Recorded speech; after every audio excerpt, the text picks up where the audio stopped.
Hello everybody, Maven here, and the Quicksilver Storm Exotic Auto Rifle got some hefty nerfs with the launch of the Into the Light DLC, and so we're going to be doing a before and after comparison today to see if the gun is even still viable. So let's get to it, hope you enjoy. Alright, let's take a quick look at the patch notes here. Quicksilver Storm has been one of the top PvE primary weapons since it shipped in Season of the Plunder, and the time has come to dial it back a little.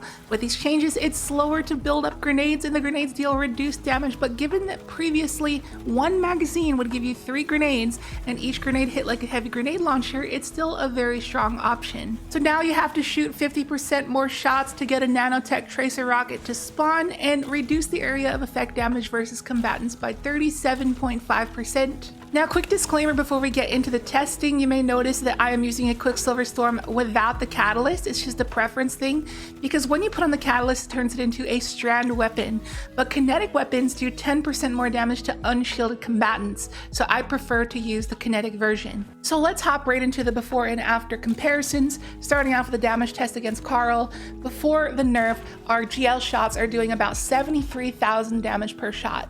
And after the nerf, we're hitting 46,000 per shot, so a significant reduction. It used to hit like a rocket launcher, but now it's hitting like a 150 RPM grenade launcher. And on to the next test, I try to just eyeball some splash damage distances around Carl. Like I try to do a close, medium, and far shot.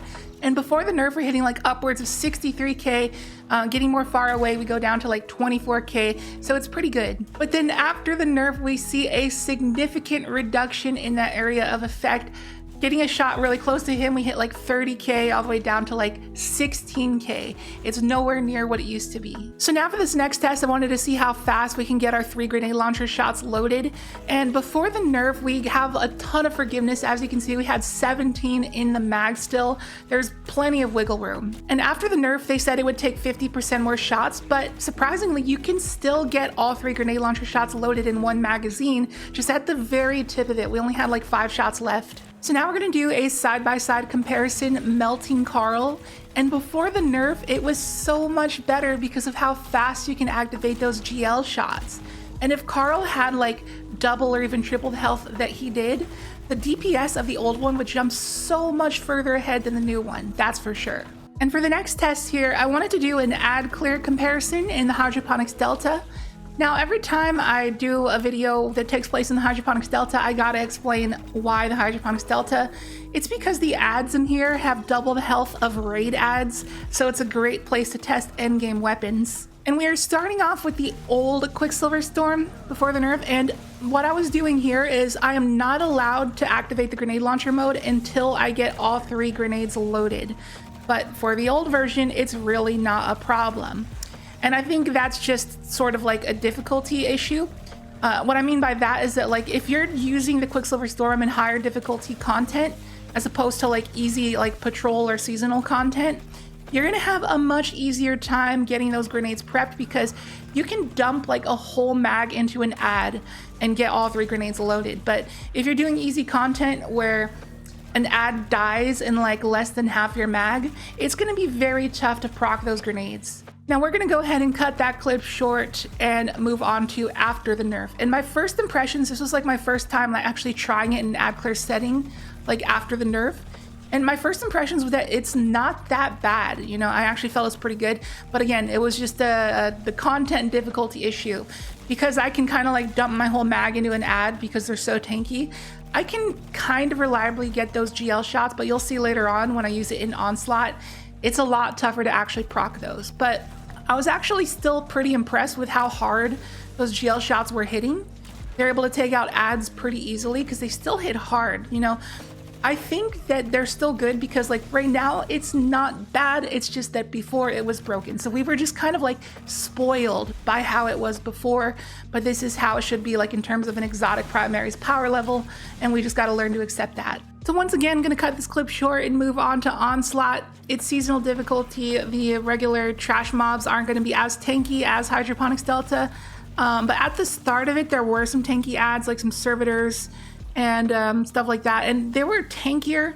So I kind of tried to convince myself that the Quicksilver wasn't bad because like against those types of ads where I can dump an entire mag into them, I was easily able to get all 3 of my GL shots. But also the GL shots sometimes whiff, like the rocket sometimes hits an environment like a box or something and you'll lose it. And you know, with the old Quicksilver, that wasn't as much of a problem because you can probably proc like 4 rockets in one magazine and you have that grace shot, you know, so you can actually miss a little bit. You can even miss some shots off the target and still get your 3 GL shots. But with the new version, you have to be incredibly accurate.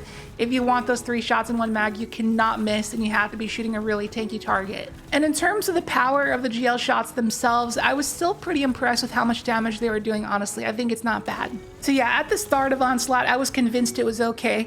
But then as it progressed, and I tried to do the thing like I did in Hydroponics Delta where I'm not allowed to use the GL shots until I have 3 of them loaded. And as it progressed and I started fighting more like dregs and shanks and trash mobs, that's when I really started to hate this thing because it was like next to impossible to get any grenade launcher shots loaded. Like I said, if an ad dies in like less than like 25 shots, good luck getting that grenade shot. Like if you shred a red bar, you are not getting a GL shot loaded. Like you have to be using this thing against a tanky major and that's it. And the more and more it got towards the end of the Onslaught, the less and less I liked this thing. And I was just trying so hard to get the GL shots. I was like, please give them to me. And they just weren't happening. They just did not want to happen. But where I will say Quicksilver Storm does shine is going to be like Grandmaster Nightfalls or like really tough content. If there's like a champion mod for auto rifles. And something I said back then when the Necrochasm came out and I reviewed it, I said that like, why would you ever use this when the Quicksilver Storm exists? There's literally no reason. But now I would say the Necrochasm is going to be a lot better to use in most situations, especially in the final shape when it gets its new trait, One for Thrall. It's going to be so much better. So thanks to the Quicksilver Storm nerf, the Necrochasm can finally have some time to shine. And I'm happy about that, honestly, because I really like that gun, especially in Crucible. It's one of my main weapons. But yeah, my final verdict for the Quicksilver Storm is that it's not great and I'll probably never use it again. Like, before the nerf, I'd probably rate it like a low S tier weapon, possibly high A tier. And after the nerf, I would say probably like mid C tier, maybe lower. So if you had the chance to try out Quicksilver Storm yet and Into the Light, let me know your thoughts in the comments down below. Do you like it? Do you hate it?